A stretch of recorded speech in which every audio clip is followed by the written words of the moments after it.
김상욱 국민의힘 의원이 지금 연결이 돼 있는 것 같은데요. 국민의힘에서 지금 이 현재 사태를 어떻게 보고 계신지 좀 연결해 보도록 하겠습니다. 김상욱 의원님 나와 계신가요? 네, 여기 있습니다. 아, 네, 의원님 안녕하세요. 반갑습니다. 네, 의원님 너무 감사드립니다. 제가 그제밤에 텔레비전 영상을 통해서 그 국회 상황 지켜보다가 의원님 거기 계셔가지고 눈물 날 뻔했어요. 박수도 많이 받으셨죠? 뭐 욕도 많이 먹고 있습니다. 아이고, 욕은 누가 합니까? 국민을 위해서 너무 용감한 행동을 하신 것 같은데. 예. 의원님, 저 궁금한 게, 지금 어쨌든 전체적으로 지금 윤석열 대통령이 그제밤에 발표했던 비상계엄 해제 과정 전반적으로 어떻게 보고 계십니까?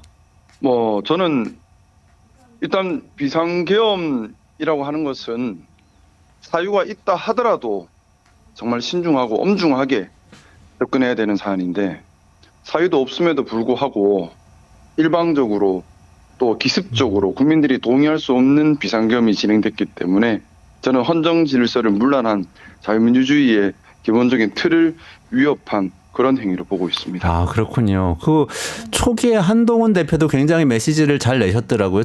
제일 처음부터 반헌법적이라고 규정을 하셨던데 그런 인식 김 의원님도 동의하시는군요. 예, 맞습니다. 이거는 뭐 이론의 여지가 없는 부분이라 생각합니다. 아, 그렇군요. 근데 그날 당시 이 국회 본회의장을 보니까 국민의힘 의원님들 중에 18분 본회의장에서 그 표결에 참여하셨잖아요. 근데 다른 분들도 본회의장에 들어와 있었는데 표결에 참여 안 하셨다는 보도도 있더라고요. 그게 사실입니까?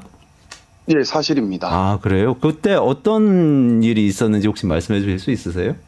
뭐 제가 100% 정확한 사실을 다 알 수는 없지만은 뭐 저희 추경호 원내대표님과 몇몇 의원님들께서 원내대표실에 계시면서 표결에 참여하지 않았다는 얘기는 들었습니다. 아, 그렇군요. 어제 밤에 의총에서도 좀 이번 사태 관련해서 논의하셨죠? 네네. 아, 지금 이 전체적으로 이 의총에서 나온 이야기들은 어떤 이야기들이었습니까? 의총에서 이제 뭐 여러 가지 갑론을박 많은 얘기들이 나왔습니다. 하지만 여전히 뭐 진영 논리가 지배하는 뭐 그런 분위기가 있었고요. 그것 때문에 예전에 특히 박근혜 탄핵 이후에 뭐 적폐청산이라는 명목으로 상당한 뭐 정치적 또 사회적 오복이 있었지 않습니까? 그런 경험을 경험했던 선배 세대에서는 탄핵만큼 막아야 한다는 여론들이 강했었습니다. 아, 탄핵만큼 막아야 한다. 그러면은 탄핵이 아닌데 이제 대통령이 위헌적인 계엄 선포를 했다고는 또 판단을 하셨잖아요. 그럼 그 다음에 어떤 액션을 취하게 됩니까? 뭐 이제 당에서 의원들의 중지를 모아서 내는 당론과 또 당의 전반적인 분위기 그것과 또 개인적인 의견들 의원님들 한 분 한 분의 생각은 반드시 같다고 볼 수는 없다고 생각합니다. 아, 그렇죠. 그래서 일단 거기에 대해서는 뭐 조금 따로 나눠서 생각해야 될 부분이 아닌가 하는 생각이 들고요.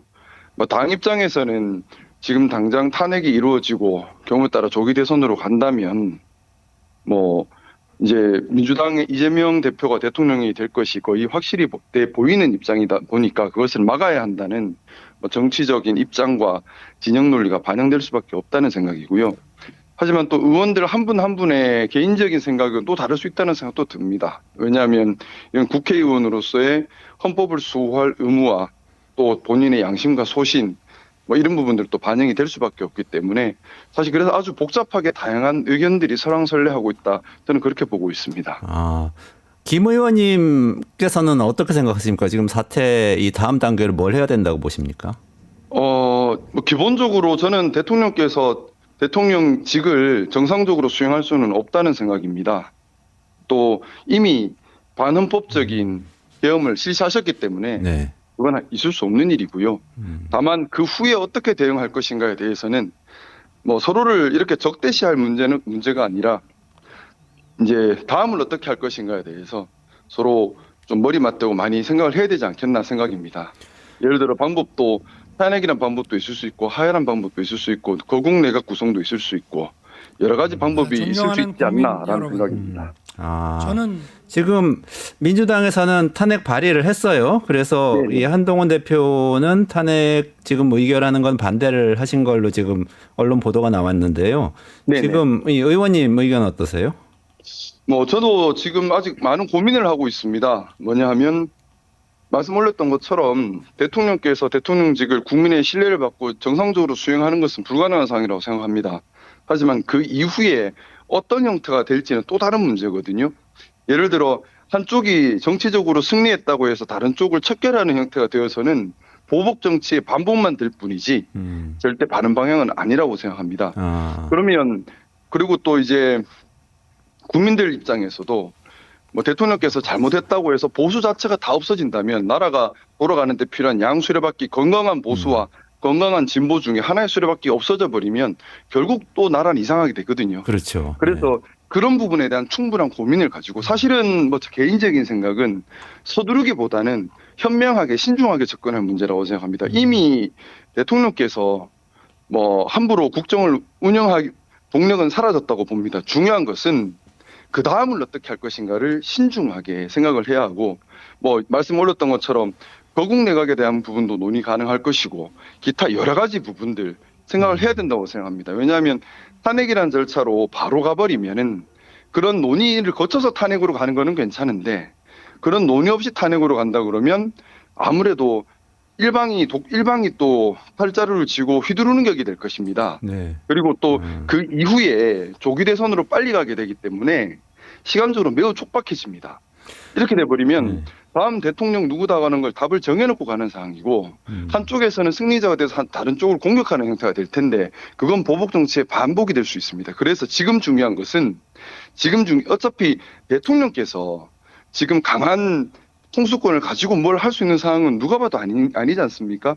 그렇다 그러면 국회에서 정말 신중하게 현명하게 서로 간의 다음에 대해서 어떤 모습으로 어떻게 갈 것인가 또 만약에 뭐 경우에 따라서 조기 대선으로 간다면 언제 어떤 방법으로 갈 것인가에 대한 여러 가지 이런 논의들이 이루어지고 신중하고 현명하게 접근해서 이번에야말로 그동안의 정치가 정말 대립과 보복의 정치였는데 진영 논리에 점철된 정치였는데 이것을 여야가 한번 머리 맞대서 극복할 수 있는 그런 계기가 됐으면 좋겠다는 바람입니다. 의원님 예를 들면은 요 옵션들 중에서 네. 그 의원님 정도로 이렇게 좀 합리적으로 생각하시는 국민의힘 의원님들이 받아들일 수 있는 대안이 뭘까요? 어제 의총에서 여러 가지 의견 나오셨을 것 같은데 지금 말씀하신 것 중에 탄핵을 제외하면 하야와 거국 내각 구성 남지 않습니까?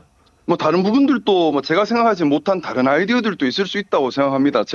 저보다 더 훌륭하신 분들이 국회에 많이들 계시기 때문에 일단 그런 아이디어들을 먼저 좀 모아야 되는데 지금도 보면 여야로 완전히 나누어져서 서로 대립적인 진영 논리만 있을 뿐입니다. 이래서는 다음을 준비하기 힘듭니다. 그래서 사실 지금 제가 정치권에 또 국민들께 부탁드리고 싶은 것은 이번 일로 좀 더 성숙한 논의가 이루어질 수 있는 그런 분위기와 격려와 이런 것들이 먼저 좀 있어야 되지 않나. 감정적으로 제가 이번에 계엄을 막아야겠다 하고 뭐 앞도 뒤도 보지 않고 뛰어갔던 것은 국회의원의 당연한 의무라고 생각했고 국민들을 지켜야 된다는 사명감 때문이었습니다. 마찬가지로 당리 당략보다 더 중요한 것은 국가와 국민입니다. 그러면 국가와 국민을 위해서 이번에 지금까지 보복 정치 진영 논리로 서로 그냥 그런 것이 아니라 이 다음을 어떻게 할 것인가, 어떻게 해야 건강한 진보와 건강한 보수가 서로 선의의 경쟁할 수 있는 생태계를 만들 수 있을 것인가, 여기에 대한 논의가 지금 반드시 있고 이 논의를 바탕으로 탄핵이든 하야든 거국 내각이든 아니면 다른 제3의 방안이든 깊이 있는 논의가 있어야 된다는 생각입니다. 그 권한대행 체제로 가고 내란죄 혐의에 대해서 이 수사를 하고 이 방안도 이 한편에서 나오고 있는 것 같아요. 방안이 될 수 있다고 생각합니다. 아, 그러면 권한대행 체제도 할 수 있다. 알겠습니다. 네네. 김 의원님 시간 관계상 여기서 좀 정리가 될 것 같은데 나중에 스튜디오로 한번 모시겠습니다. 너무 감사드리고요. 진짜 의원님 같은 분들이 힘을 내주셔야 우리나라가 좀 앞으로 전진을 할 것 같습니다. 고맙습니다. 감사합니다. 유튜브 구독하고 실시간 채팅과 댓글을 남기시면 매일매일 7,000TTCO를 드립니다. 참여 방법은 통통물 어플을 다운로드하고 회원가입과 로그인을 해주세요. 마이페이지에서 나의 회원 고유 번호를 복사해주세요.